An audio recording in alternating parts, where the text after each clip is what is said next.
चलिए फिर हम लोग पढ़ते हैं कोऑर्डिनेट ज्योमेट्री। तो एक बात बताइए, मान लीजिए आप लोगों से मैं पूछूं कि अगर किसी चीज को एनालाइज करना है और उसे बताना है वो कहाँ पर है, किसी चीज की पोजीशन आप लोगों को बताना है, तो आप लोग कैसे बताएंगे?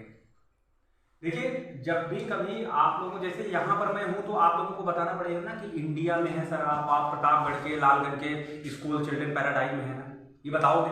तो उसी तरह मैथमेटिक्स में भी कभी किसी पॉइंट को कि कभी किसी बॉडी को अगर एनालिसिस करना होता है, अगर उसे बताना होता है, अगर उसकी पोजीशंस को डिस्क्राइब करना होता है, तो हम लोग बताते हैं कि भैया देखिए ये x से इतनी दूर पर है, ये y से इतनी दूर पर है, तो हम उसकी पोजीशन को डिस्क्राइब करते हैं। तो कहने का मतलब मेरे ये है कि कोऑर्डिनेट ज्योमेट्री मैथमेटिक्स में या फिजिक्स में जब कभी हम किसी जगह का कोऑर्डिनेट लेते हैं तो वो पॉइंट ऐसा होता है, उसे हम किसी एक्सिस के रेफरेंस में देखते हैं। मान लीजिए 2D एक्सिस है या XY प्लेन है, तो उस प्लेन में हम देखेंगे कि वहां से x एक्सिस से कितनी दूर है, y से कितनी दूर है। तो हम लोग जो क्लास 10th में पढ़ेंगे उसमें सिर्फ 2D के बारे में है, 2D ज्योमेट्री है। तो उसमें किसी भी पॉइंट को हम दिखाएंगे कि वो x से कितना दूर है और y से कितना दूर है। तो कोऑर्डिनेट में देखिए ये 2D है जिसमें इसको कहते हैं x एक्सिस और इसको कहते हैं y एक्सिस। अब मान लीजिए एक पॉइंट यहां पर है, ये मान लीजिए एक पॉइंट यहां पर है और इसे कहते हैं ओरिजिन। क्या कहते हैं? ओरिजिन। और मान लीजिए एक पॉइंट यहां पर है, तो इसकी अगर हमें लोकेशन बतानी है, क्या बतानी है? लोकेशन। तो मान लीजिए यहां से ये x से कितनी दूर, x पर कितनी दूर गया और y पर कितना चला, समझ में आ रहा है? x से कितनी दूर है और y से कितनी दूर है, ये जो डिस्टेंस होती है किसी भी कोऑर्डिनेट की पोजीशन को डिस्क्राइब करना है अगर आपको, तो पहली बात ये जानिए कि मान लीजिए कहीं किसी भी एक्सिस पर, वो 2D एक्सिस हो, 3D हो, अगर वो आपको ये पता होना चाहिए कि वो कहाँ है, x से कितनी दूर है और y से कितनी दूर है। तो जब भी हम कोऑर्डिनेट में पढ़ते हैं तो हम लोग बताते हैं, जैसे अगर मैं तुमसे कहूं कि यहाँ पर तुम लोगों को उस दिन भी मैंने बताया था x y पॉजिटिव दोनों होते हैं, अगर मैं इसको चारों तरफ बढ़ा दूं तो इसको कहेंगे x negative axis, y positive, y negative. यहाँ पर कौन कौन पॉजिटिव कौन निगेटिव होगा? y पॉजिटिव और x निगेटिव। हमेशा x को पहले लिखा जाएगा, इस बात को ध्यान रखिएगा। और यहां पर x y दोनों निगेटिव होगा ना, और यहां पर x पॉजिटिव और y निगेटिव। तो मैं आपसे कहता हूं, मान लीजिए ये 1 है और ये 2 है, ये 3 है, ये 4 है, ये 5 है, और यहां पर 1 है, ये 2 है, ये 3 है, ये 4 है, ये 5 है। तो ये बताइए 2,5 कहां होगा? 2,5। तो मैं कहा कि 2x पर गया, x 1 2 और 5 कहां है? अब y पर चलिए, 1 2 3 4 5। तो ये जो पॉइंट आएगा ये कौन सा होगा? 2,5। 2,5। तो जब भी हमें कोई कोऑर्डिनेट देता है किसी भी जगह पर, कोऑर्डिनेट ज्योमेट्री में जब भी हमें कहीं कोई कोऑर्डिनेट मिले, 13,-1 अगर ऐसे दे दिया, तो मुझे 13 किस पर जाना है? 13 किस पर जाना है? x एक्सिस पर। और x एक्सिस इधर है और इधर है।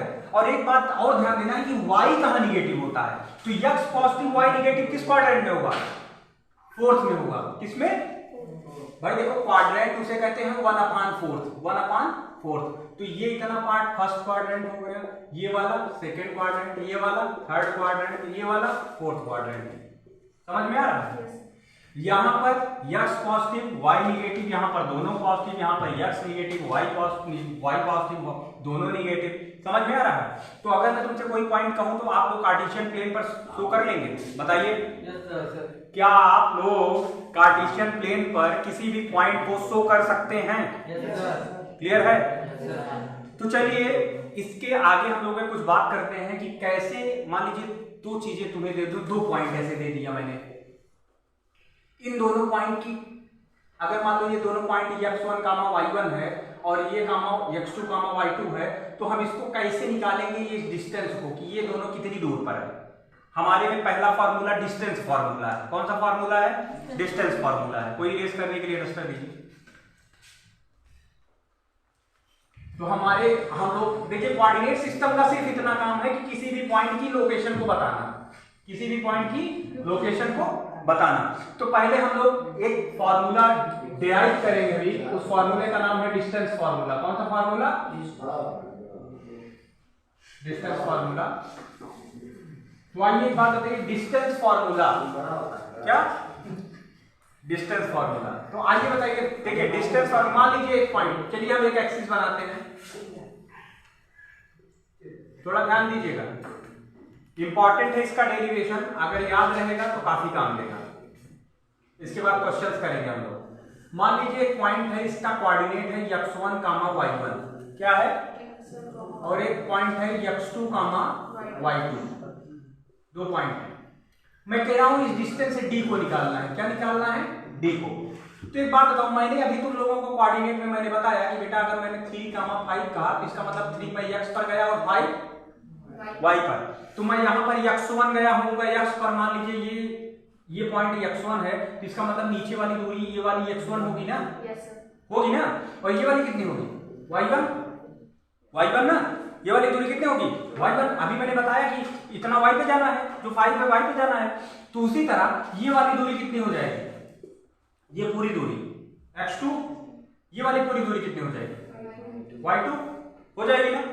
तो एक बात बताइए, मैं अगर इसको एक ट्रायंगल बनाता हूं, राइट एंगल ट्रायंगल, तो ये पूरी y2 है और ये पूरी y1 है, तो ये डिस्टेंस कितनी हो जाएगी?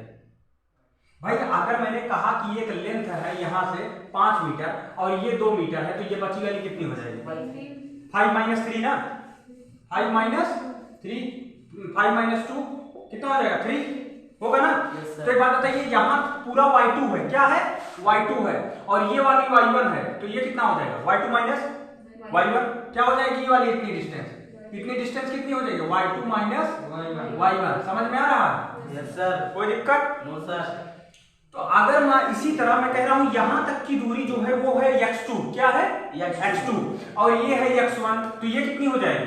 x2 माइनस, अगर ये x2 माइनस x1 है और दोनों डिस्टेंस पैरेलल लाइन है, तो ये भी कितनी हो जाएगी? x2 minus x1। कोई दिक्कत?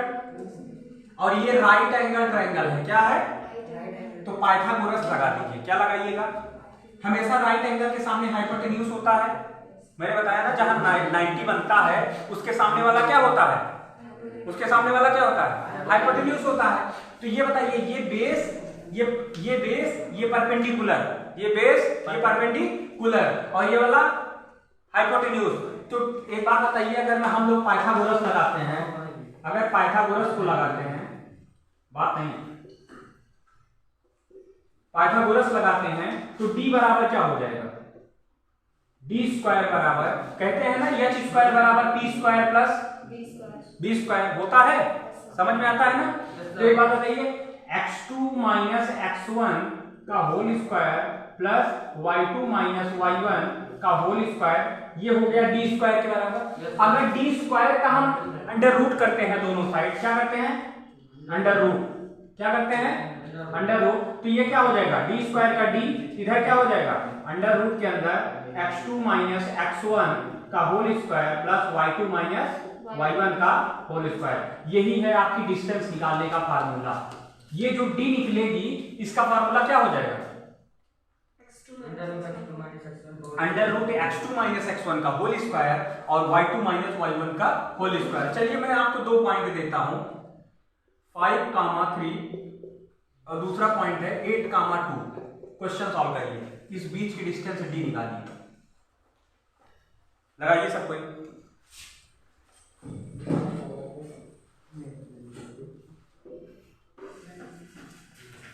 ये डेरिवेशन जरूर लिख लीजिएगा सब कोई। समझ में आ रहा है ना? तब तक पॉज कर दो।